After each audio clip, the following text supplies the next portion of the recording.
Buenos días, bienvenidos a un episodio más de Enough Podcast en Vanguardia. Hoy tenemos un invitado súper especial, economista, con doctorado en Francia, profesor, exdirector del DANE, ex concejal de Bogotá, ex candidato a la alcaldía y además exdirector del DANE, de los pocos queridos realmente y que la gente tiene en el corazón. Bienvenido, Juan Daniel Oviedo, al podcast de Vanguardia. No, muy contento de estar aquí en el podcast de Vanguardia, en las instalaciones de este medio regional tan importante para el país y muy emocionado de tener esta conversación y estar aquí en Bucaramanga también, recorriendo toda la ciudad y el área metropolitana para recoger nuestras firmas y sacar adelante nuestra candidatura. Bueno, pues qué alegría tenerte acá y yo quiero empezar por preguntarte, bueno, tú eres, creo que de las personas que más ha leído el país en datos y tienes un panorama muy claro del país, pero ¿cómo te lees a ti mismo? ¿Quién es Juan Daniel Oviedo más allá de los cargos, de las cifras? ¿Quién es Juan Daniel Oviedo? Por aquí hay sangre santandereana. Así, papá Sí, santanderiano, ¿no? mi papá es de Málaga, Santander.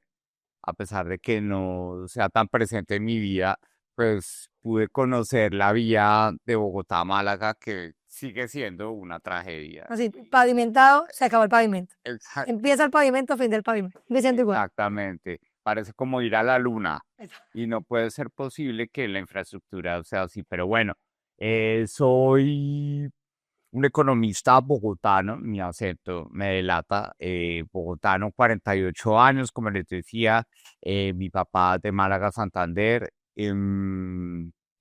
muy disciplinado desde muy pequeño por consecuencias de la vida, como por ejemplo la montadera y el matoneo en el colegio. Entonces tomé la decisión de volverme una persona súper disciplinada, estudiar, esforzarme al máximo y eso me permitió pasar del colegio a la Universidad del Rosario, estudiar economía y después ganarme una beca para hacer mi doctorado en economía en la Universidad de Toulouse en Francia. Regresé a finales de 2005, es decir, que ahora el 1 de noviembre cumplo 20 años continuos en Colombia de experiencia profesional en lo académico. Fui profesor de la Universidad del Rosario, consultor, también directivo de la Universidad del Rosario y pues mi cargo más reciente como director del DANE entre 2018 y 2022 fue el que generó un cambio en mi vida porque yo nunca me imaginé estar metido en estos temas de la política. Sí quería el servicio público, pero no a través de la política, sino a través de mi conocimiento, llamémoslo así. Pero ahora mi salida del DANE, precisamente por una cosa de la vida, y fue que al entonces candidato y hoy presidente, Gustavo Petro, se le ocurrió decir que al único que dejaría Ajá, sí, de en su acuerdo. gobierno sería a mí. Eso generó mucha curiosidad en la gente y la curiosidad es fundamental para poder hacer política. Y eso nos llevó a ejercer la política con un proyecto en el que le queremos decir a la gente, aquí venimos es a sumar. ¿Sí? Nosotros a ser parte o protagonistas del escenario de división, de cancelación y de polarización que está viviendo el país, no queremos estar en eso. ¿Sí? Queremos es aportar, poder demostrar que la política se puede hacer bien y que los actores políticos como yo nos podemos ganar nuevamente o merecer nuevamente el respeto de la gente, porque siento que la gente le perdió el respeto a la política en el país. Bueno, tú siendo director del DANE, pues no solamente tendrás el respeto, sino el cariño de la gente. ¿Cuál crees que fue esa razón para poder entrar en el corazón de los colombianos? Yo creo que lo más importante en ese punto fue las ganas de ser útil.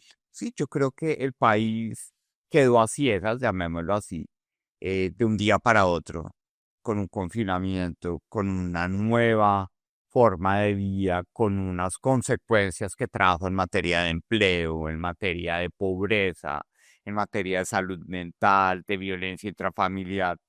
Y el ver, yo creo, yo lo que veo desde este lado es que asumo que la gente al ver que detrás de las cámaras había alguien que quería explicarles, que quería hacerlos sentir seguros de que afuera estaban pasando cosas que estábamos pudiendo medir y describir objetivamente, pues llevó a que la gente dijera, bueno, qué chévere que el man habla con la verdad, que el man trata de explicarnos y sobre todo que humaniza las estadísticas, ¿sí? Porque le pone cara de mujer, le pone cara de ciudad, es decir, del área metropolitana de Bucaramanga. Entonces yo creo que esa vocación de servicio la gente lo agradece y eso fue también lo que me motivó muchísimo a dar este salto a la política y es como que uno en la calle lo paren y le digan, venga, gracias por decir la verdad o gracias por hacer la tarea.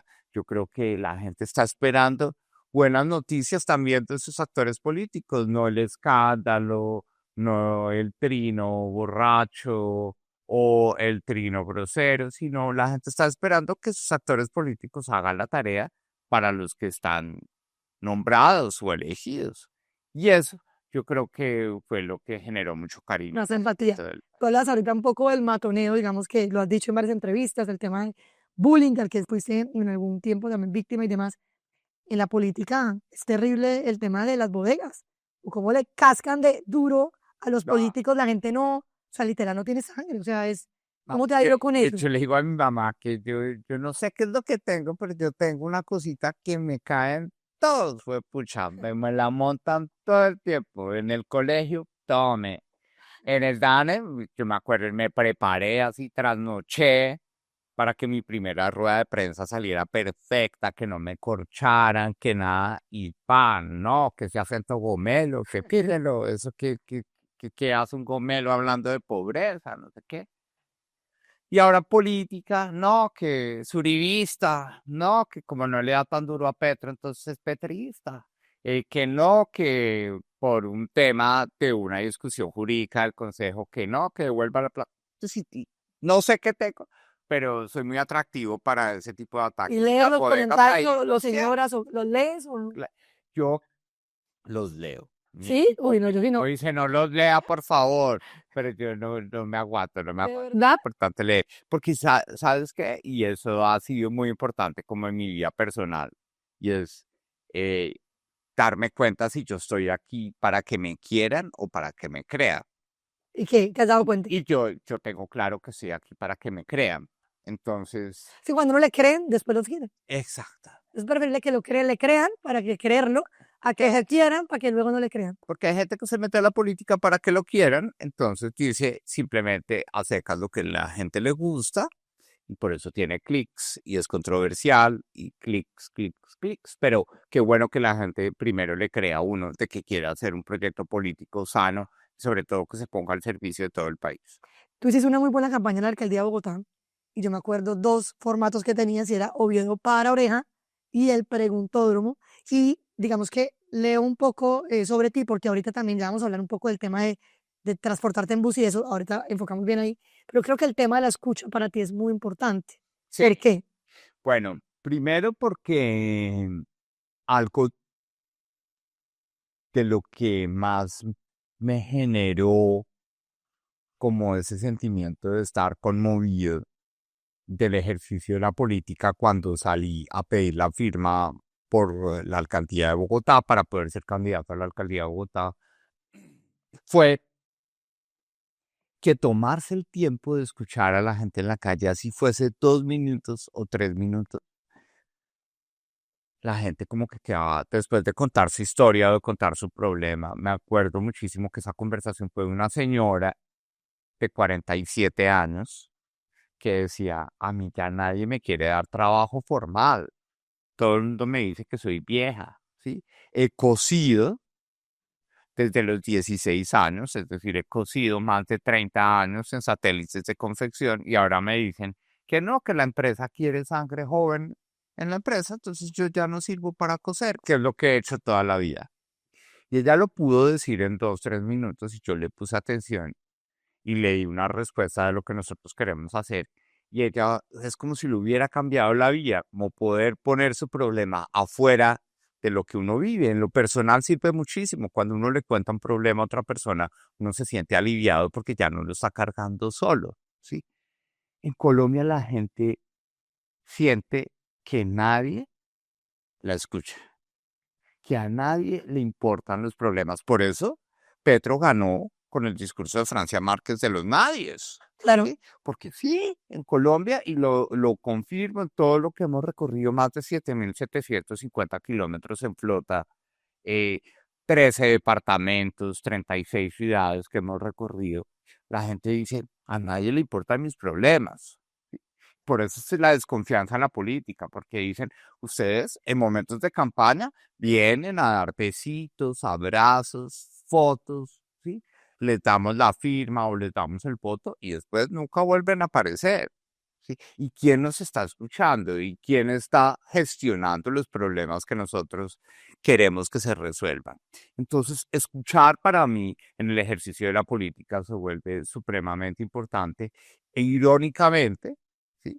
En lo personal también es como de esas cosas que me marcan, y es que pues todo el país sabe que yo tengo mis problemas de audición, que yo no escucho tan bien, pero no oigo tan bien, pero me gusta escuchar y Ok. trato de siempre lograr que el sonido y el entendimiento y las palabras lleguen a mí. Entonces yo creo que eso es algo que le puede dar valor a la política y sobre todo que escuchar es una buena forma de ganarse el respeto de la gente, tomarse el tiempo de escuchar a la gente. También es valorar a la gente.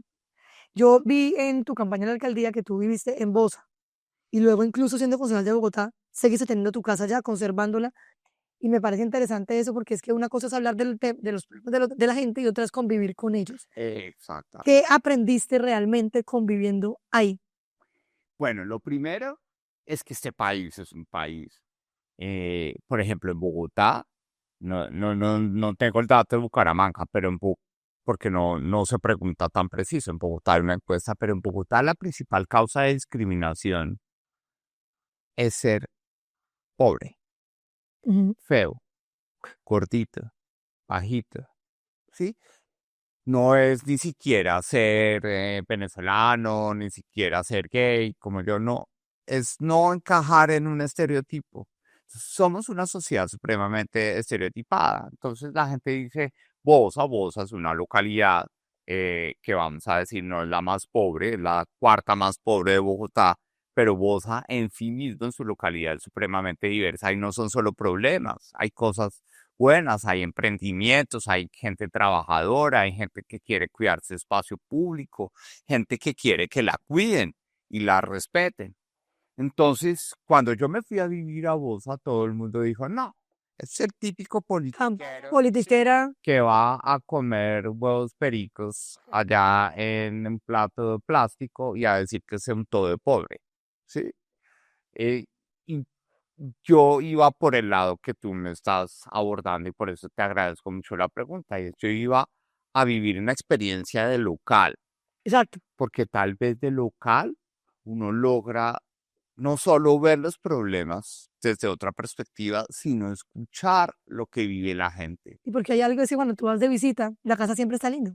Cuando tú vives es cuando realmente te das cuenta si pelean en la noche, si es que si les alcanza para el mercado, si es que, ¿qué Entonces pasa? es muy chévere porque los vecinos de Bosa, pues obviamente siempre me defendieron con las críticas de la gente porque no faltó el periodista que iba a decir, oiga, si es cierto que él vive acá y no sé qué. Y entonces ellos le explicaban que sí, que no molesten más, por favor. Es decir, él no es nuestro vecino y no se la monten más. Entonces, chévere que los vecinos lo defiendan a uno, lo apoyen a uno, sobre todo entender que sí tenemos que lograr que la política sirva para romper estereotipos y que podamos hacerla mucho más transparente frente a las realidades y los sentimientos que tiene la gente. Y ahora, en la campaña de la presidencia, también estás haciendo algo muy chévere y es recorrerte Colombia en bus. Eso para mucha gente puede ser qué tiempo perdido en cada uno de los trayectos, pero ¿cómo ves a Colombia? ¿Qué es ver a Colombia desde la ventana de un bus? Bueno, lo primero es que en Colombia, y lo hablábamos con el presidente expreso bolivariano, cuando uno dice voy a viajar en bus, todo el mundo dice, ¿qué le pasa? ¿Está mal de plata? ¿Cómo? ¿Hay algo mal en su casa? ¿Sí? Entonces, que es un estereotipo, porque es muchísima más gente que viaja por tierra en Colombia que la que viaja en avión. Además que se vean las Más, sí, es casi 5 veces más. Entonces es la realidad, es viajar por tierra en Colombia, ¿sí? Pero entonces tú vas a las redes sociales y los problemas son, no, es que Avianca me trató mal, no, es que tal aerolínea me canceló el vuelo. Entonces la queja es de las personas que viajan en avión, pero ¿y la gente que viaja por tierra, cómo nos están tratando? ¿Sí? ¿Qué has A visto veces de nos Colombia tratan desde con la ventana? carne fresca y ponen a 6 grados de temperatura la flota y llega uno con bronquitis a mi destino, Toca llevar buzo, sí. lleva la cobija uno, entonces automáticamente queda uno enfermo. Entonces, para nosotros, que era una medida de hacer rendir la plata, porque pues tenemos un presupuesto ajustado para hacer esta campaña, ¿sí? Y en un ida y vuelta en avión, paga uno lo de esa persona por tierra, hoteles y comida. Entonces, es mucho más productivo viajar por tierra. Pero el ejercicio ha sido súper interesante para entender, por ejemplo, por qué el país no habla de la calidad de los terminales de transporte, ¿sí? Porque el país no está hablando de la calidad de las vías o de los bloqueos de las vías y las demoras que están generando. Entre Bogotá y Bucaramanga todo funcionó perfectamente en 9 horas y media.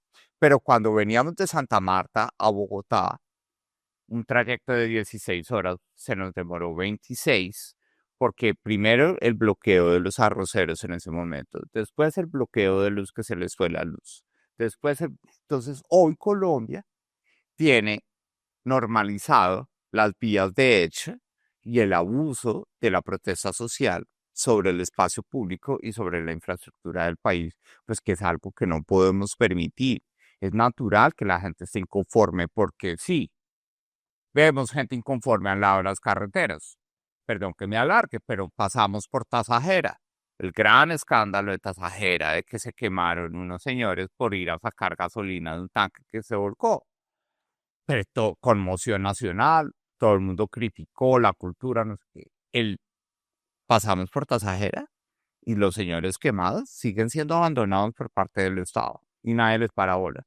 Pero lo que no podemos permitir es que la ineficiencia del Estado de atender las realidades sociales del país se convierta ahora en una herramienta para que el país sea menos competitivo y nos demoremos más comunicándonos. Entonces, yo lo que sí creo es que la desconexión territorial que tiene Colombia todavía es una fuente de inseguridad muy grande para muchas regiones del país y por eso sí, hay que hablar de seguridad clarísimo, con fuerza, con contundencia y la fuerza pública, y hay que garantizar el control territorial. Pero si no hay vías, Colombia nunca va a ser un Nunca país. va a ser seguro. Tú decías, y me parece muy chévere, tú dices que el problema del antipetrismo es que el antipetrismo cantó muy rápido fuera Petro. Sí, Quiero que andemos un poco en eso y por qué lo ves así. mira, porque yo no estuve en ese tipo de expresiones, pero sí vimos rápidamente que la gente creyó que cantar fuera Petro iba a ser un mecanismo para debilitar al gobierno. Entonces, primer error, negar que en Colombia el presidente es un monarca. Muchas de las personas que nos estamos encontrando en este podcast tenemos criterio para saber que hay cosas que están sucediendo mal, pero las personas que no logran estar bien informadas en el país, que todavía son muchas, todavía creen sin filtro lo que diga el presidente. Ujú. Entonces, si el presidente dice que los empresarios son esclavistas, entonces en la calle ya se siente más el discurso antiempresa. Si el presidente dice que todos los que piensan diferente a él son la cultura de la muerte, entonces a uno en Cali ya le dicen, bueno, ¿usted qué hace acá? Esto es territorio de resistencia, ¿acaso lo queremos a Petro? ¿Sí? Entonces, el hecho de que el presidente en Colombia sea un monarca lleva a que Colombia, la Colombia inconforme, no se dio cuenta que le iba a dar voz ya no a un presidente, sino a un presidente víctima de gente que le gritó que se fuera, ¿sí? A sabiendas también de que el presidente Gustavo Petro es el influencer de redes sociales más importante del país. Ujú. Entonces, ¿qué hizo él? Anticipó astutamente el proceso electoral en un país en el que el micrófono más, el que suena más duro, es el del presidente. Y desde ese momento, desde febrero de este año, cuando él saca su trino a la madrugada frente al tema de los deportados de los Estados Unidos, inició una campaña presidencial en la que él define la agenda todos los días. ¿Cuándo nos hemos podido sentar en realidad sobre lo bueno y lo malo que ha pasado en estos 3 años largos? ¿Cuándo nos hemos sentado en realidad a pensar qué es lo que verdaderamente queremos para Colombia en los próximos 25 años? No, aquí cada día amanece viendo qué dijo Petro. Entonces la visa, casa, el discurso de Ibagué, que a Colombia ahora la conocen por Petro, que descalificó a una candidata, que se peleó con esa otra persona, pero estamos completamente distraídos y por eso el proceso político todavía no ha comenzado.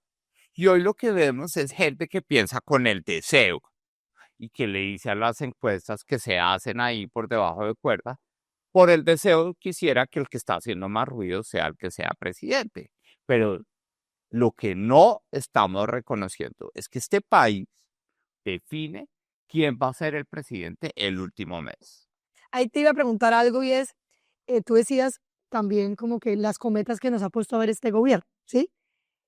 ¿Cómo hacer campaña sin ser totalmente reactivos? Porque como tú lo decías ahora, agenda y todos los días, pero tú también estás viajando todos los días para otra ciudad y para otro departamento y hay otras dinámicas importantes. Entonces, ¿cómo no caer en ese juego que nos está abriendo el gobierno? Entonces, acá, ya que estamos hablando en ese podcast tan interesante, entonces es asumir que ser visible es lo único que hace visible una voz o un mensaje en este momento en redes sociales es un mensaje radical. Ok, ¿Sí? Porque es natural, yo no estoy diciendo que esto sea un problema, es una realidad que tenemos que reconocer. La gente en la calle hoy, a 7 meses de las elecciones presidenciales, todavía a casi menos de un año de la posesión del nuevo presidente, todavía no le interesan las propuestas. exacto. La gente todavía está esperando incluso cosas que pasen con ese gobierno.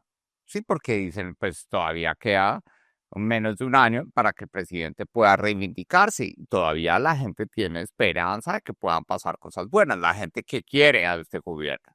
La gente que no quiere a este gobierno, pues quiere que se vaya rápido, pero en el querer que se vaya rápido, tampoco le interesan las propuestas. Ujú. ¿Sí? Entonces, en ese momento, lo que nosotros estamos haciendo es, claro, entender que las redes sociales son importantes para el ejercicio de la política, pero no caer en el juego de salir a hacer muecas, como lo hace todo el mundo, en el nuevo trend de videos, que es hacer muecas de decir, ay, qué brutalidad la que está diciendo, sí, oh, qué absurdo es.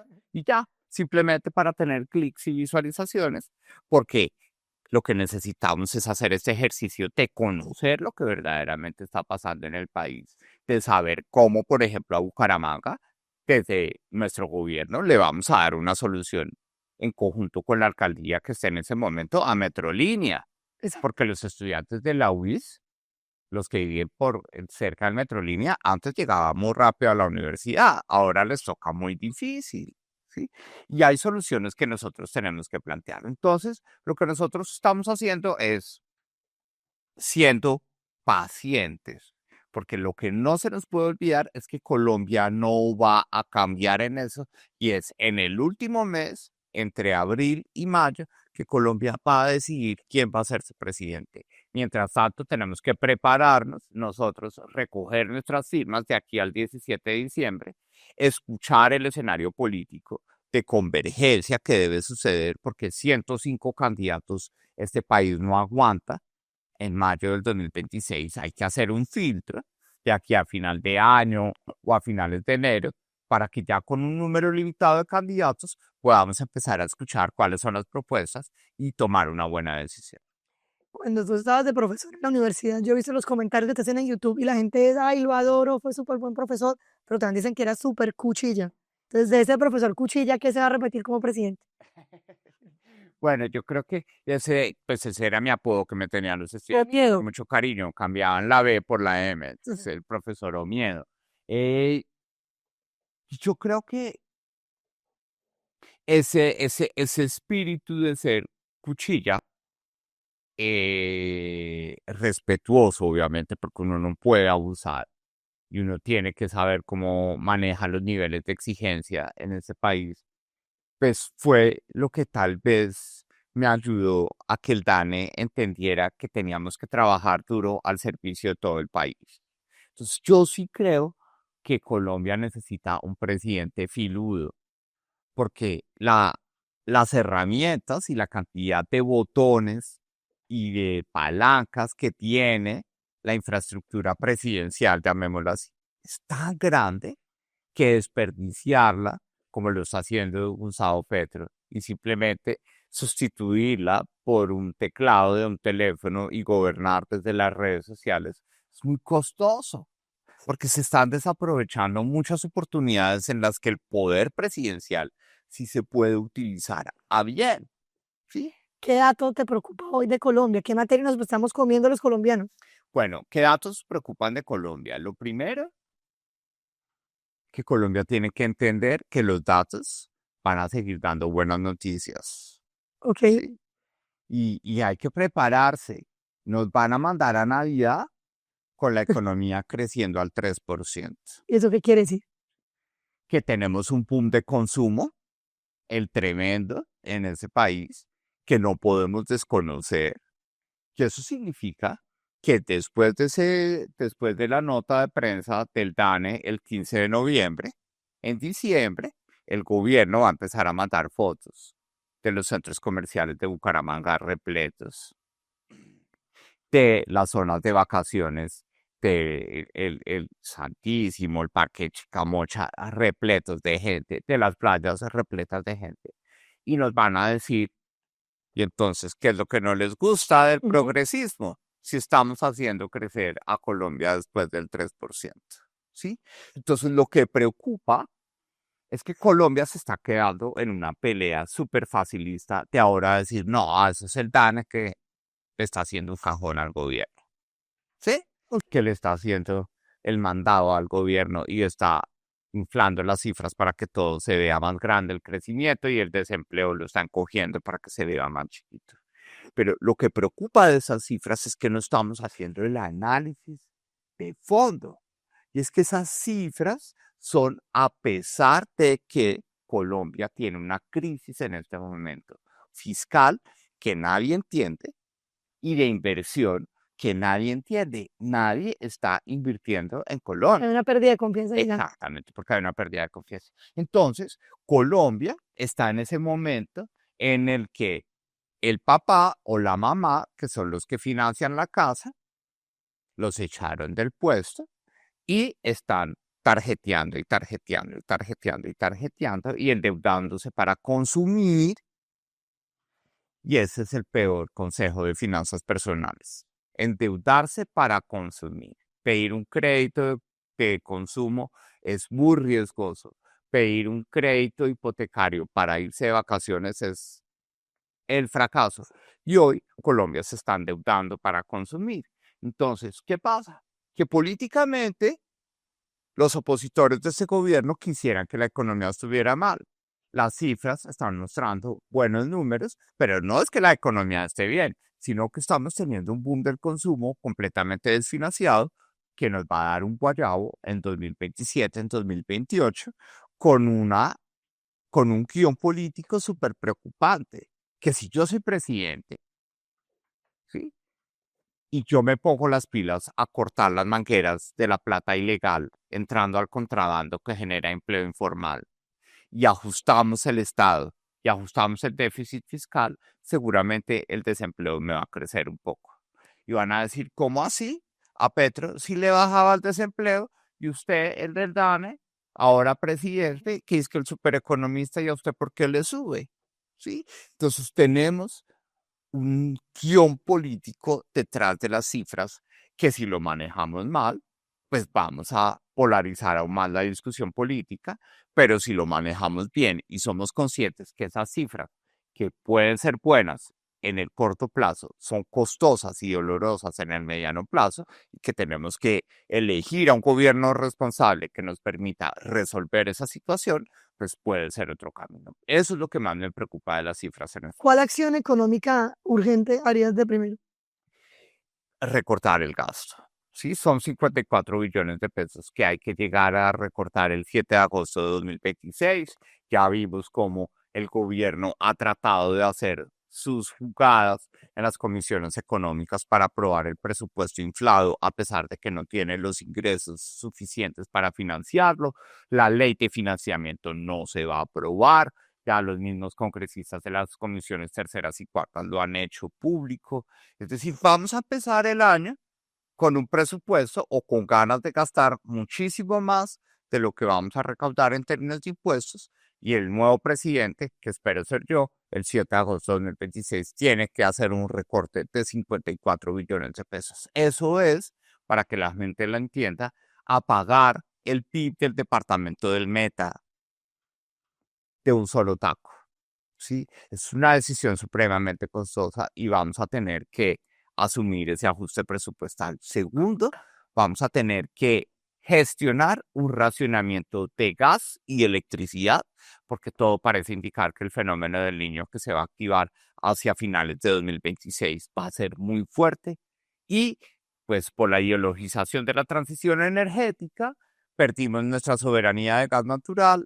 Hoy vamos a tener que importar aún más gas para que la industria santandereana pueda tener calor para la producción de alimentos, para la fabricación de gaseosas, para la fabricación de textiles, y por consiguiente, pues vamos a tener que racionar gas y electricidad de forma eficiente en unos 4 años que van a ser complejos desde el punto de vista económico y de infraestructura. Ahí, bueno, me salto a esa parte del tema del gas, porque acá lo estamos viendo pagando facturas de gas mucho más costosas. Se habla de una que se van a pagar más o menos 28 billones de pesos. Va a ser, digamos que al final lo que vamos a terminar pagando nosotros en una eventual presidencia tuya.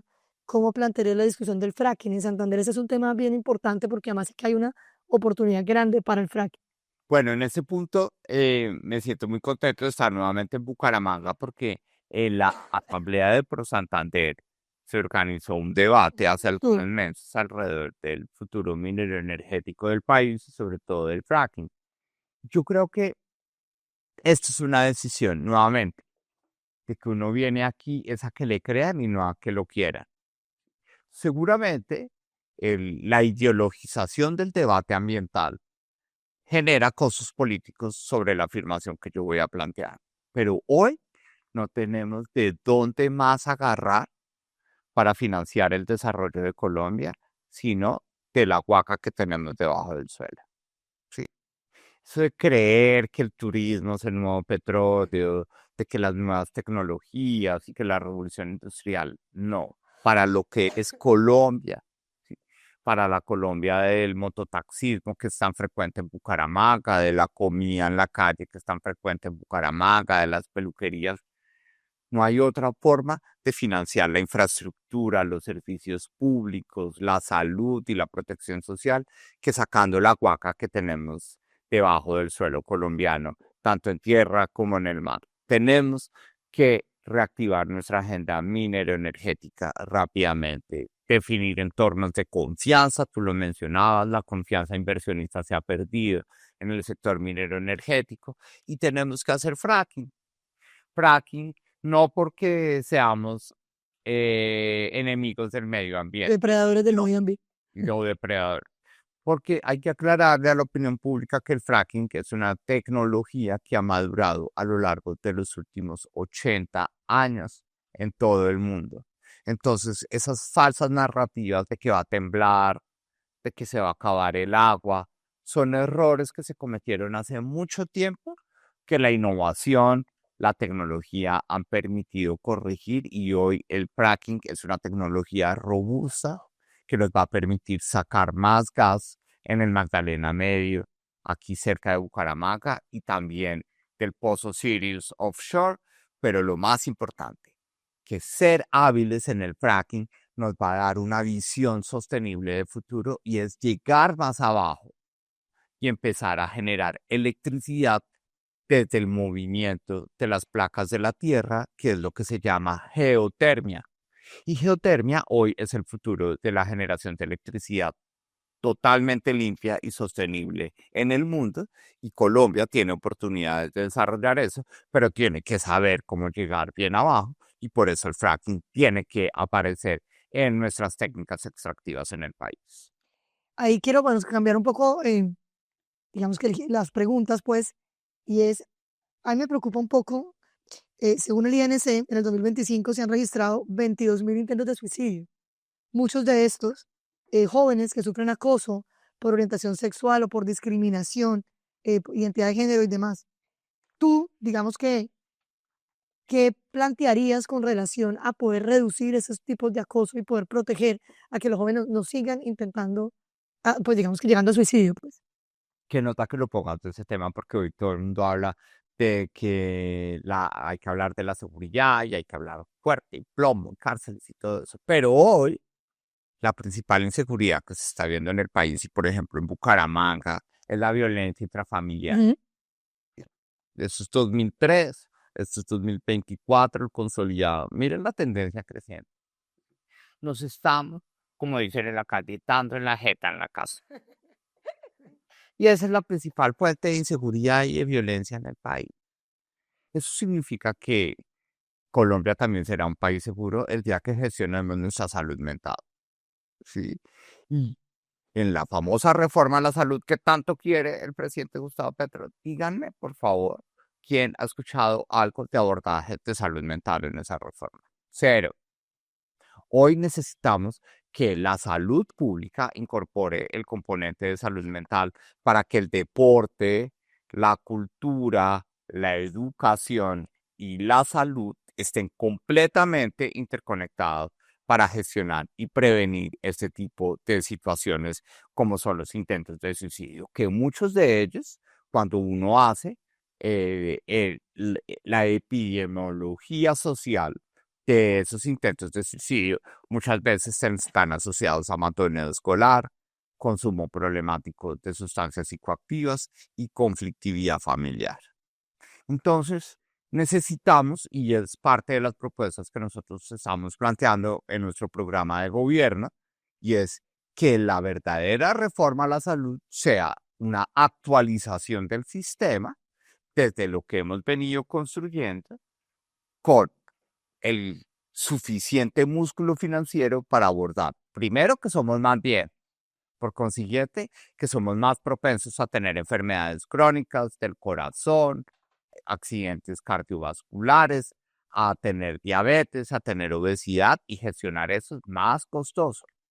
Segundo, que necesitamos gestionar nuestra salud mental. Y tercero, que sí necesitamos que las zonas rurales la salud llegue efectivamente y no que nos quedemos con el confort de que los medicamentos nos llegan en las ciudades capitales, pero que las zonas rurales del país están completamente desatendidas. Entonces, sí necesitamos que la salud mental sea protagonista en una verdadera reforma a la salud, pero sobre todo necesitamos que los entornos escolares sean entornos Seguro. seguros, que no se venda tusi en los colegios, que no se venda marihuana en los colegios, pero que también no haya matoneo en los colegios por cualquier motivo, bien sea por orientación sexual, por creencia, por ideología, por cualquier cosa.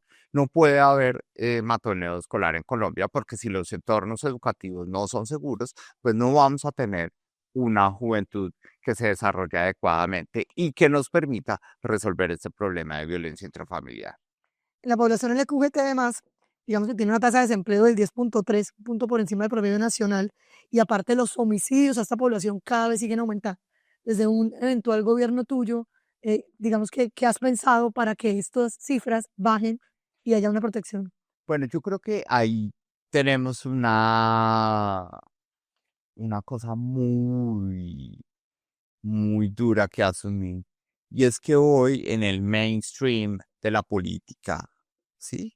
Se ve mal hablar de la población LGBTQI+, ¿sí? Como que, ay, no, eso como se puso de moda con el debate de los Estados Unidos, la agenda anti-woke, ¿sí? Es que Ujú. acá solo hay hombres y mujeres, lo demás eso son constructos sociales que nos están enredando la vida. Y eso en Colombia se siente eh, estructuralmente en lo político. El país es claro que no le caen tan bien las personas diversas, ¿sí? Hoy prácticamente 23 de cada 100 personas que votan Es decir, una cuarta parte del censo electoral dice por Oviedo no, por gay. Es decir, no quiero ni escucharle sus propuestas porque simplemente jamás voy a permitir que haya un presidente gay en Colombia. Eso nos Y eso en el 2025, pues, sí, es eso nos aterrador. da más disciplina porque tenemos que ganar sobre tres cuartas partes del censo electoral, porque ya sabemos que una cuarta parte del censo la tenemos perdida por esa estadística que produce el DANE. Yo lo que creo es que necesitamos que la inclusión no sea un tema de lo políticamente correcto, ¿sí? Que se muestre al final a decir, ay, bueno, entonces en nuestra empresa le vamos a dar dos puesticos a los gays, o a las lesbianas, o a las transexuales, sino que entendamos que todo el camino, esa brecha de tasa de desempleo, pues es el resultado también de que en la población LGBTQI+, somos más los que alzamos la mano para querer trabajar, ¿sí? ¿Por qué? Pues porque generalmente a muchos nos echaron de las casas. Nos dijeron, no, eso está muy raro, usted vátase, ¿sí? Entonces son personas que son más autónomas, más independientes, más solas. Entonces dicen, bueno, yo tengo que trabajar, yo no me puedo quedar esperando a que la plata llegue sin saber de dónde. Entonces es una población más propensa a trabajar. Entonces necesitamos que los sistemas públicos de empleo observen con más detenimiento ese tipo de intenciones de trabajar que tiene la población diversa para poderlos enganchar adecuadamente según lo que saben hacer. Y porque no se trata de simplemente le voy a dar un puestico a una mujer trans y mejor en teletrabajo para no verla, ¿sí? Sino si esa mujer trans es una abogada que está dispuesta a trabajar en la oficina jurídica y a representar a la entidad o a la empresa en conflictos judiciales, pues que lo represente, ¿sí? Porque tiene la capacidad de hacerlo. Entonces necesitamos que la inclusión sea no parte de lo políticamente correcto, Un sino cambio de que pensamiento. sea desde la base de la Claro. estructuración de las políticas. Bueno, la gente usualmente dice, no, es que la plata ya no me alcanza. Antes me alcanzaba para más cosas, ya no me alcanza. Tú hablabas ahorita de algo que me parecía muy interesante y es, una cosa son los datos y otra cosa es la realidad. ¿De verdad la plata no alcanza o qué es lo que está Sí, pasando? de verdad la plata no alcanza. En promedio en Colombia el 47% de la gente le dice al DANE, no me alcanza para vivir. Y por eso es que el tema del déficit fiscal no lo entiende nadie, ¿sí? Porque en la calle me dicen, doctor, todo el mundo vive alcanzado, ¿sí? Entonces, ¿por qué le dan tan duro a Petro de que también él vive alcanzado? Además, lo que él gasta supuestamente va a ser para beneficio nuestro, ¿sí? Entonces, decir que el déficit fiscal, que lo es el riesgo más importante de la política económica del país, hay que decirlo, pero la gente no lo va a asumir porque a la gente no le alcanza la plata. Por ejemplo, en el departamento de Santander, tenemos que el departamento de Santander es el noveno departamento menos pobre de Colombia. ¿Sí? Tenemos en Bucaramanga el 31% de la población en situación de pobreza monetaria. ¿Qué significa? Que la plata no alcanza, no necesariamente porque no haya trabajo, sino que en Colombia muchas personas trabajan para seguir siendo pobres, ¿sí? En la informalidad hay aproximadamente, de los 11 millones de informales, aproximadamente 8 o 9 millones trabajan para seguir siendo pobres, ¿Pero por decisión o porque no hay forma de cambiar esa condición? porque no hay forma, por ejemplo, porque ¿O por zona de mucha gente confort? que trabaja en la informalidad vive del gota a gota, ¿sí? Entonces, ellos trabajan, venden sus arepas, venden sus pasteles, hacen su carrera en la moto, pero si la tanqueada de comienzo del día la financiaron con una plata que le dio el gota a gota, que por la tarde le está cobrando el 20 o el 30% de más de lo que le dio por la mañana para tanquear, pues todas las ganancias se fueron, fue pagando los intereses del gota a gota. Es por eso que nosotros decimos, hay que llegarle a la informalidad con crédito barato. ¿Sí? Necesitamos que la señora que vende pasteles aquí en Bucaramanga por la mañana no tenga que endeudarse con un Gota a gota. miembro del gota a gota, sino que sepamos cuántas arepas vende al día para que haya una entidad de crédito, puede ser una cooperativa o cualquier banco que le dé un crédito de capital de trabajo para que ella pueda empezar a funcionar. En 4 años de una presidencia, Juan Daniel Oviedo, la gente va a sentir que la plata lo vuelve a alcanzar. Yo creo que la gente va a empezar a entender que ese no es el problema. Y que el Ok. problema es que sí, para muchas personas la plata no alcanza porque es un tema psicológico, pero las oportunidades de ese crédito barato, las oportunidades de crear empleo formal haciendo equipo con el sector privado, las oportunidades de generar el empleo que se necesita en Bucaramanga y en Santander, que es Y distinto al reducir la empleo informalidad, es una tasa de informalidad altísima en Santander, en Bucaramanga, en el área metropolitana. en Bucaramanga, que le vamos a dar oportunidades a los jóvenes para educarse y para trabajar. Entonces la gente va a encontrar que en las oportunidades va a ser cada vez menos la gente que dice que la plata no me alcanza. ¿Por qué? Porque hay algo muy chévere también de lo que hemos aprendido en este ejercicio de la política, y es que en promedio en Colombia la gente no está esperando que le regalen cosas. La gente quiere es que le den la oportunidad de ser capaz de llegar por la noche a su casa con algo debajo del brazo, Ujú. alimentar a sus hijos o para pagar la cuota del crédito o para pagar la universidad de la hija o para pagar la cuota del carro.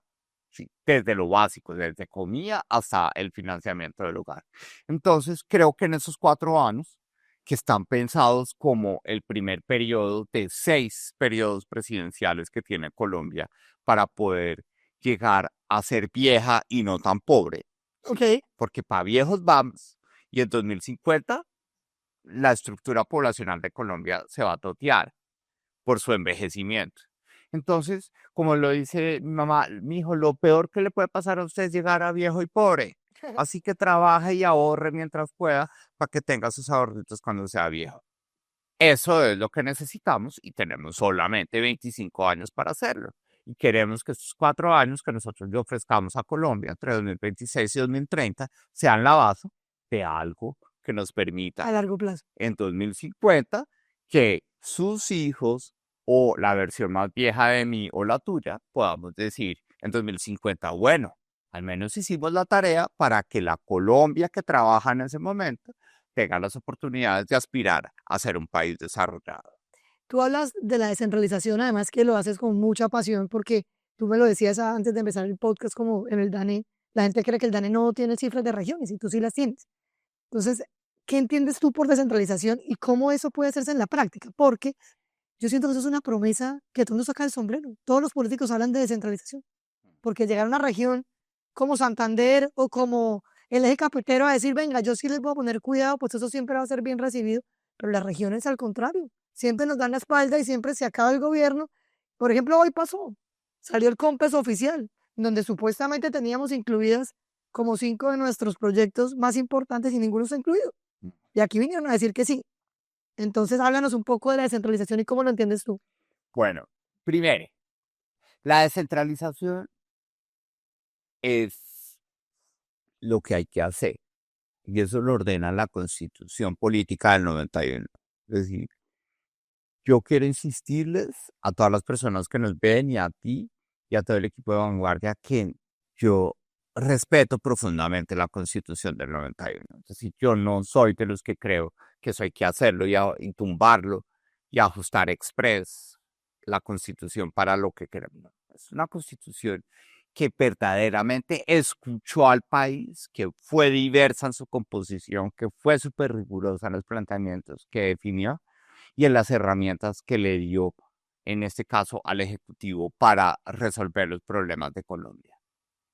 Pero la Constitución del 91 tuvo que ser humilde en los principios como comenzó la descentralización, porque no había datos. Precisamente no teníamos la posibilidad de que la tecnología nos permitiera, como hoy en tiempo real, saber lo que está pasando en cualquier parte del país. Ujú. ¿Sí? Porque hoy los datos financieros, los datos del Tesoro de la Nación, de telecomunicaciones, los datos postales, los datos de movilidad de carros, las luces nocturnas, nos dicen qué está pasando en cada uno de los 1.103 municipios de Colombia. Entonces, en ese momento, en el 91, la Constitución empezó con una descentralización desde el gasto. Es decir, les vamos a mandar una platica para que ustedes ejecuten desde allá. para no sobrecargar a la nación. Y esa descentralización se convirtió en una descentralización de competencias. Sencillito. Yo, Ministerio de Educación, yo no voy a pagar la nómina del Magisterio de Santander. Gobernación de Santander, ahí le mando la plata para que usted pague la nómina y sea el dispersor de esos sueldos que se pagan quincenal o mensualmente y de las primas y todo eso.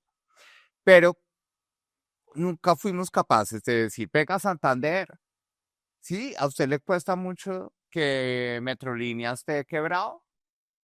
Venga, le ayudo, le Ah, mando ya le mando pues, plata para resolver ese problema.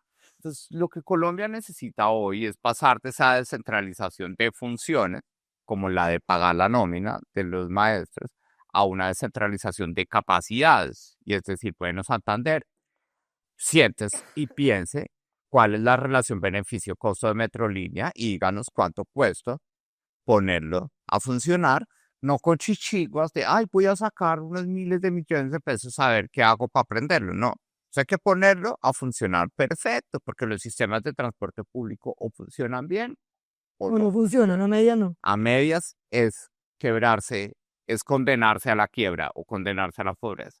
Entonces, nosotros lo que queremos es que haya descentralización de capacidades y que podamos empezar a ver más a los gobernadores y a los alcaldes diciendo, venga, presidente, tengo este proyecto, quiero salvar el Metrolínea y tenemos esto y podemos poner esta plata nosotros y la nación pone el resto. Y salvamos y le damos a los estudiantes de la UIS la posibilidad de que queden más rápido a la universidad aquí en Bucaramanga porque el Metrolínea está funcionando. Descentralización de capacidades. Otro tema que es bien importante es el tema de la seguridad.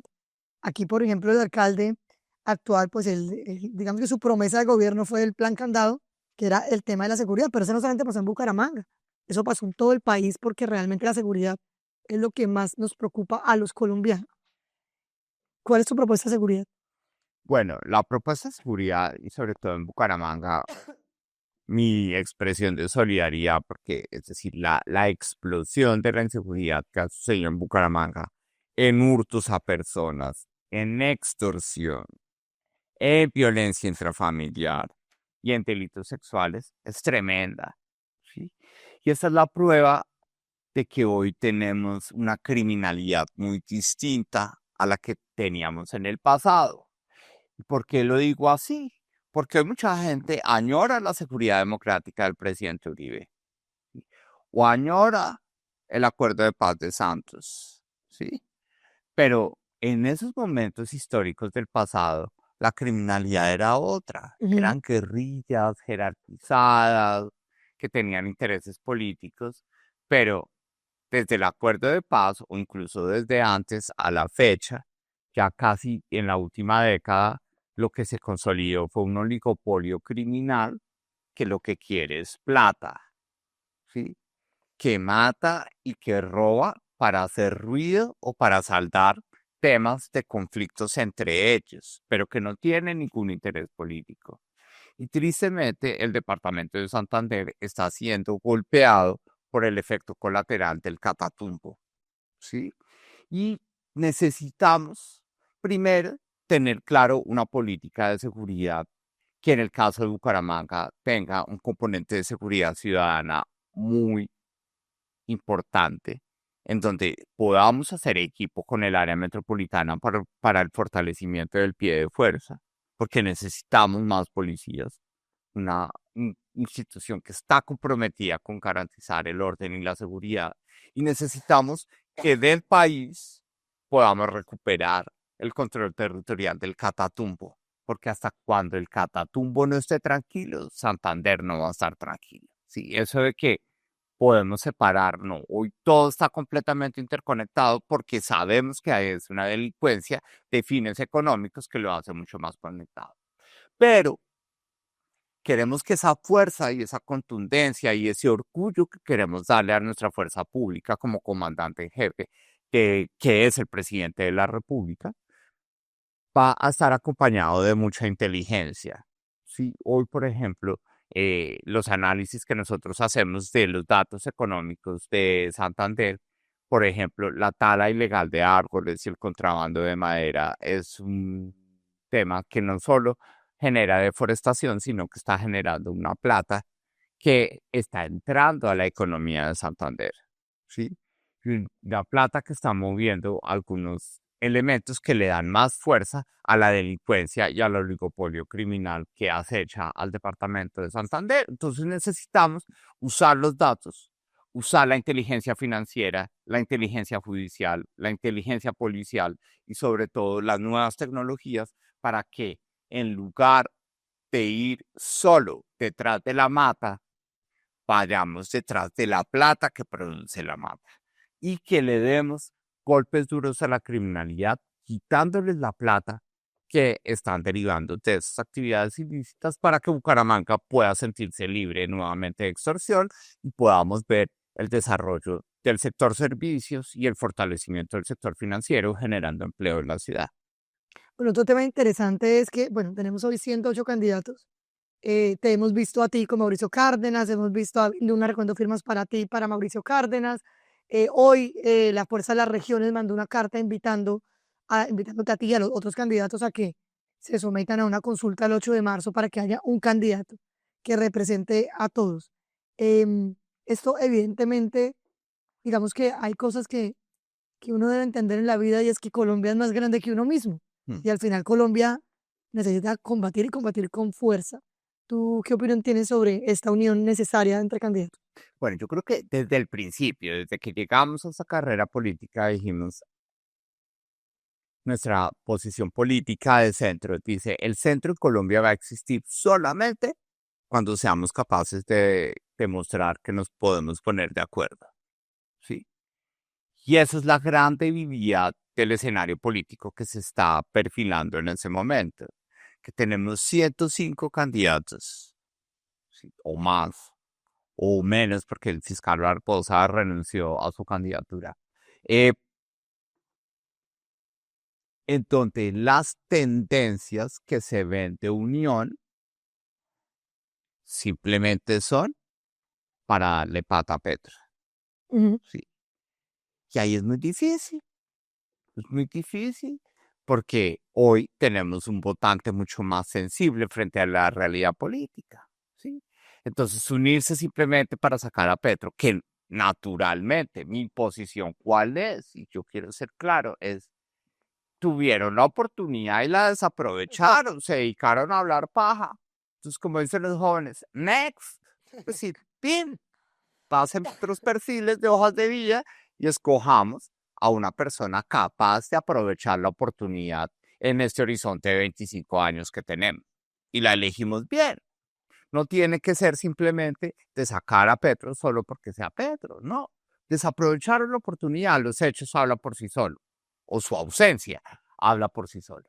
Entonces, la unión es necesaria, incluso antes del 8 de marzo, ¿sí? Porque lo que hay que evaluar, y lo comentaba esta mañana a la W, y es muchas consultas el 8 de marzo, es un problema. Claro. ¿Sí? Porque el 8 de marzo la gente sale a votar a la cosa más engorrosa del mundo. Acuérdense, los plegables de Senado, el plegable de Cámara, y entonces, ¿cómo verán si el Senado votó en este está?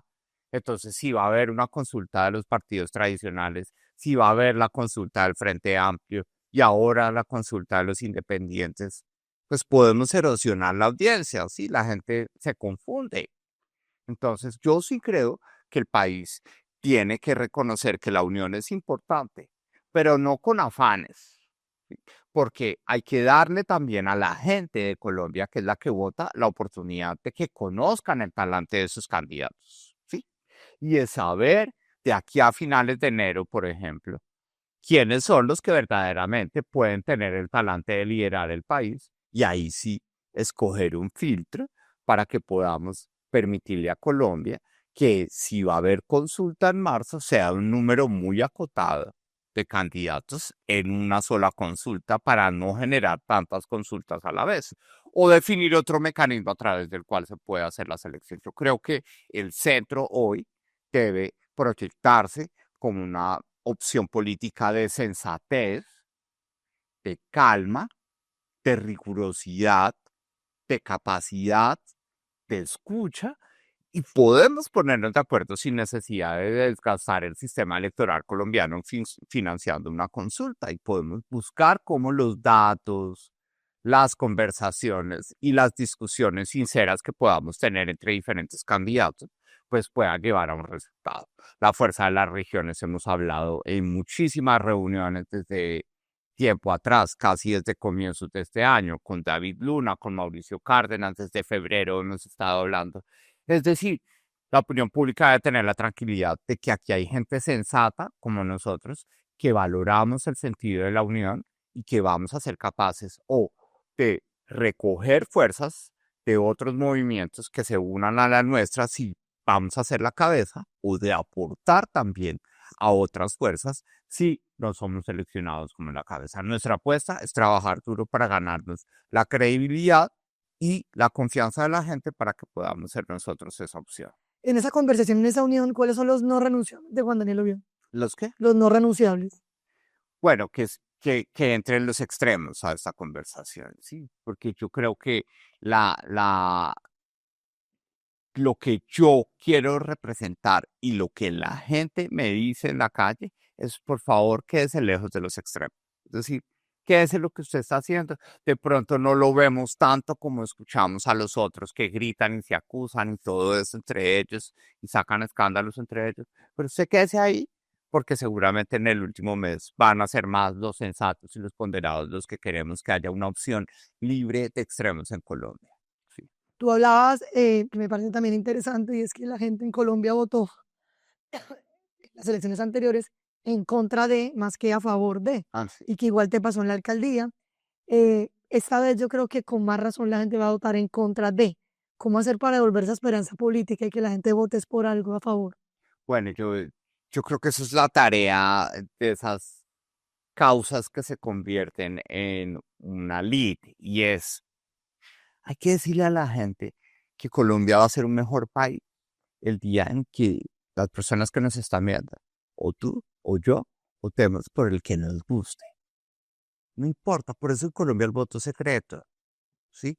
Para darle valor a esa posibilidad y el mensaje del voto secreto en Colombia es que si cada persona del país que puede votar, vota por el que le gusta, ¿sí? Vamos a tomar una buena decisión. Cuando en Colombia usamos la votación para votar en contra, para votar por miedo, ¿sí? Para votar con el deseo, ¿sí? Y es votemos por el que va ganando para sumarme a que gane verdaderamente, que es lo que se llama el voto útil. Nosotros lo llamamos votar con el deseo. La historia muestra que eso no sale bien. Pueblo que no conoce su historia está condenado a repetir. Entonces, nuestra campaña va a ser, y estamos recogiendo nuestras firmas y muchas personas que nos ven en estos momentos seguramente ya firmaron y se acuerdan que nosotros decimos, aquí estamos viniendo a pedir permiso para aparecer en el tarjetón. Pero lo que queremos decirle es que vamos a esforzarnos para que usted nos escoja porque queremos que usted vote por el que le guste, no porque vote por mí porque yo voy en contra de algo, no porque a usted le gusta que llegue Oviedo con sus cifras, como me dice la gente en la calle, con sus datos, y que hable claro, sin gritar, y que nos resuelva los problemas, como nos daba respuestas cada vez que teníamos una pregunta en el DANE. Eso es un poco lo que planteamos. Ya estamos llegando acá al final del podcast, y la última parte del podcast se llama Al espejo, y son preguntas rápidas para respuestas rápidas. ¿Qué es lo que te hace, qué es lo que más te hace sentir orgulloso de ti mismo? La disciplina. A mí, orgulloso de mí mismo es la disciplina, y es como tener claro mis propósitos y hacer lo mejor posible para cumplirlos. ¿Qué rasgo de tu personalidad nunca negociarías? Nunca, Negociarías. ¿nunca qué? Negociarías. Al que nunca renunciaría Sí. a esa capacidad de dar retroalimentación muy sincera. ¿Sí? En Colombia, dar feedback o dar retroalimentación en entornos laborales la gente se siente a veces como violentada cuando uno dice, ven, eso no me parece bien, eso está mal, eso hay que mejorarlo, ¿sí? Entonces yo creo que esa capacidad de dar retroalimentación sincera me parece importante. Genera dificultades en un país como Colombia, pero me parece importante. Si llegas a la presidencia, ¿qué te da miedo perder? No, nada. En este momento es como para mí llegar a la presidencia es mi realización de vida y, y no voy a tener miedo de perder nada. Es ponerme al servicio de Colombia 4 añitos y después volver a ser el mismo Juan Daniel de antes. Me parece que es la mejor de las escenas de mi vida que puedo vivir. ¿Qué es lo mejor de ser profesor? Que uno aprende más porque para explicar bien hay que entender muy bien. Entonces uno se aleja de la mediocridad porque si uno quiere ser buen profesor, pues tiene que dominar bien el tema. ¿Y lo mejor de ser político? En ese momento de Colombia, lo mejor de ser político es la oportunidad de volverse a ganar el respeto de la gente, que creo yo que en última es lo que la gente dice que pasó con el DANE. Usted se volvió a ganar el respeto del DANE y la gente le cogió respeto nuevamente al DANE. Entonces, creo que esa oportunidad de volver a recuperar la honra y de ganarnos el respeto de la gente como políticos es la mejor oportunidad que tengo en este momento. La adrenalina de campaña es quizás que solamente la entienden quienes han estado en una campaña. Tú has estado ya en menos de 3 años, ya vas para 2 campañas. Y una vez escuché que dicen lo más duro de la campaña es cuando se termina, que esa adrenalina se queda ahí. ¿Qué piensas que es lo más difícil y lo mejor de la campaña?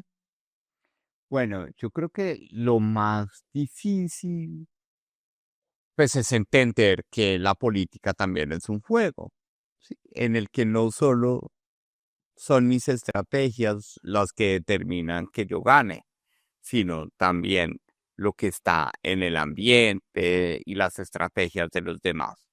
Yo creo que cuando uno tiene tanta gente a cargo y tanta gente que está con uno de corazón y de cabeza, pues es muy difícil, pues, someter a muchas personas en un proceso, ¿sí? Al escrutinio que no solo depende de uno, de qué tanto corra uno todos los días, sino de lo que esté pasando en un entorno que uno a veces no maneja.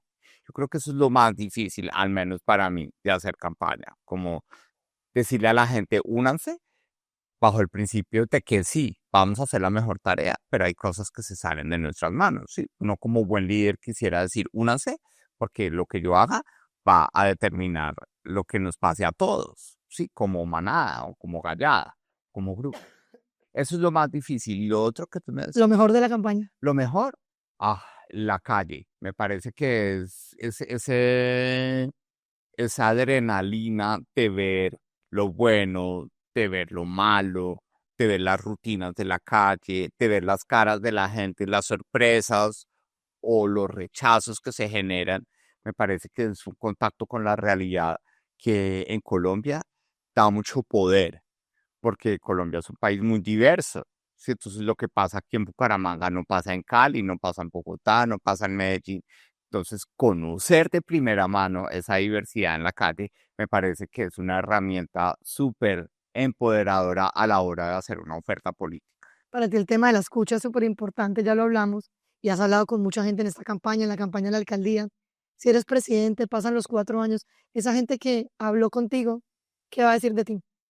Bueno, va a sentir que primero, que no va a tener que pasarse al otro andén cuando yo esté caminando por un lado para no saludarme. Es decir, que le van a dar ganas de saludarme y de decir un poco lo que me decían cuando salí del DANE, como, oiga, gracias por decirnos la verdad, gracias por hacer el esfuerzo que Colombia entre al riel de los países que quieren ser desarrollados en 2050. Gracias por haber entendido que Bucaramanga necesita un sistema de transporte público digno y de calidad y lo está funcionando, que nos podamos encontrar en Metrolínea el 8 de agosto de 2030 en un Metrolínea funcionando perfecto y que la ciudad, que está muy bonita, porque para mí, estábamos ayer en el Mirador del Santísimo, y para mí Bucaramanga es el ejemplo de que sí se puede, porque yo fui delegado del Ministerio de Comunicaciones al Canal TRO en 2006 y estábamos en 2025, pongamos 2026, 20 años después. Y cuando yo venía en ese 2006, toda esa mano de edificios y de obras y el crecimiento de Bucaramanga no se veían, no se veían. Es decir, que en 20 años el desarrollo de Bucaramanga fue posible. Entonces, sí es posible. y demostrarle a la gente que sí es posible pensar hacia el futuro, creo yo es el sentimiento más importante que quisiera que la gente tuviera después de que yo deje Casa de Nariño como presidente de la República. Juan Daniel, un gusto tenerte en el podcast de Vanguardia. Te deseamos la mejor de las suertes en esta campaña y aquí en Vanguardia siempre serás bienvenido. No, muchísimas gracias. www.vanguardia.com